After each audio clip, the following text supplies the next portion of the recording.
Father Beahr opened the door to his office and invited them in. Sally thought the man looked tired. How hard could it be to run a parish? Her department had a much larger staff.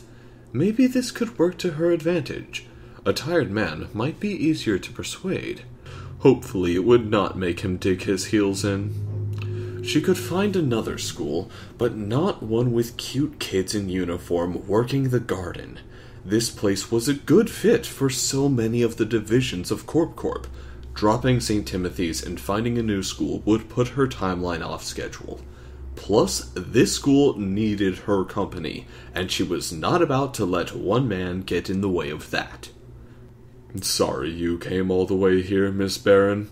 I did some research into your company, and I'm afraid we can't accept your offer. What do you mean?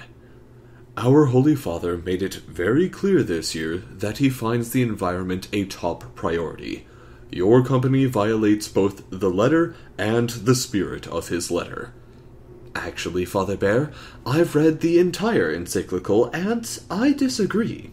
It should impress him that she knew the word encyclical meant a letter from the Pope, right? Pope Francis wrote the whole thing, including 172 footnotes, without quoting a single woman. Not one. Unfortunately for you, the buck stops here. Our school can't accept money from a company that is in the fracking industry. I am the one responsible to the bishop for the wrong decision, not either of you ladies. His arms were crossed and he blocked the path to the visitors' chairs. Persuading him could be fun. Sally needed to put him off his game. She said, "Before you make judgments based on a bit of web browsing, can we sit down and you just hear me out?" Father Beahr looked startled to realize that they were still standing. "Of course, please, sit down. Would you like some coffee?" He moved to the door. "Yes, please. Black." The business of getting coffee would settle him down a bit, and hopefully throw him off track. She could get this deal. After they were settled, coffee in hand, she began, "Give me 10 minutes of your time. If you don't like what you hear, I'll go away and you never have to hear from me again." She looked at him until he nodded, then went on. "I understand that fracking is your main objection, so we'll begin with yes. Our company helps with water management for the fracking industry. One reason we are moving here is to be nearer to the Marcellus Shale that runs from western New York through Pennsylvania, West Virginia, and eastern Ohio." Father Beahr nodded, looking vindicated, but she knew she wasn't done. A bit of flattery for his research was a good beginning. Now it was time to broaden his horizons. "What you may have missed is that we also sell groundwater monitoring equipment and have pioneered the capture and reuse of water in fracking. Let's take a step back from the industry itself and just think about daily life. In Europe, gas costs between $6 to $10 a gallon.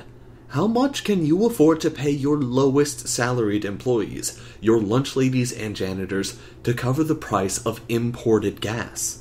Sally had worked hard on that last line. She knew the way to his heart was through the school lunch program. Now it was time to hit his stomach. Clearly the man liked to eat. Corp Corp is a multifaceted company, and the mining division is just one small part. Let me give you an example of one of our other divisions. Today in your school, the students are eating hamburgers for lunch. Corp Corp is pioneering capture of biogas, or methane from cow manure, to fill all the energy needs of the farm. Some of the farms even sell off the excess. Cow farts can make your steak less expensive. He looked a bit offended, so she added, "And methane traps 100 times the heat that carbon emissions from your car, or CO2, does." He put up a hand. "Hold on, don't rush by that one.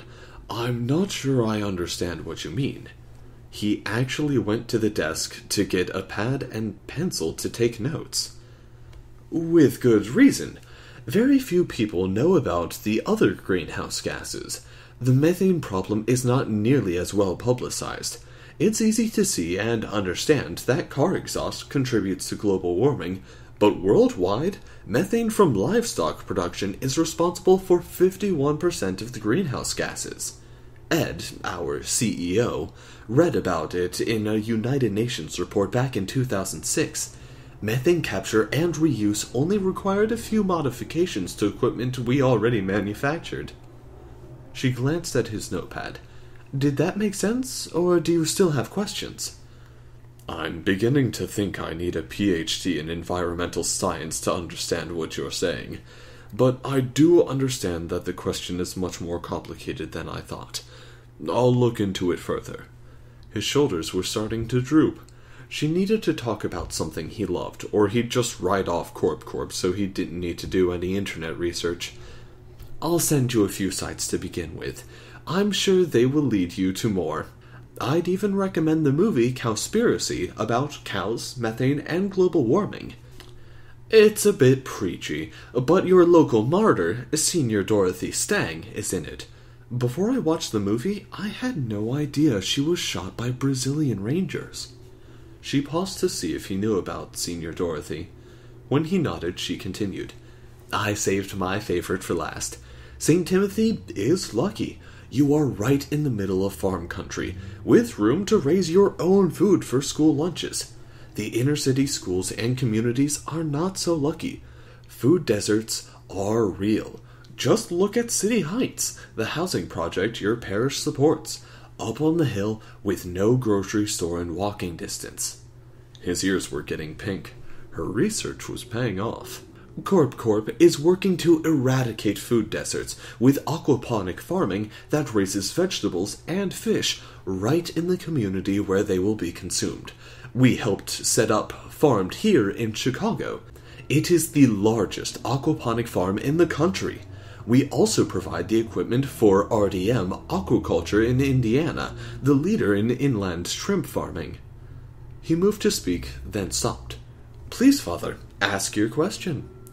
No, continue. I'm just feeling a bit blindsided. I'll need that research you promised to make sense of what you are saying. I'd be glad to. How about we just end here? This is my proposal. Since the fracking makes you uncomfortable, I propose a partnership with Vertifarm, our aquaponic brand, rather than with Corp Corp as a whole. I'll send you an email with links to all the information I just mentioned, so that you can read about us and our educational programs in depth. Don't give me your answer yet. Just think about it over the weekend. I'll call you on Monday and we can talk more. The man looked like he had been bowled over by Hurricane Sally. She'd have to look into other schools over the weekend just in case this didn't work. Father Beahr blinked slowly, then stood up. Thank you, I guess. You have given me a lot to think about. I'll have an answer Monday.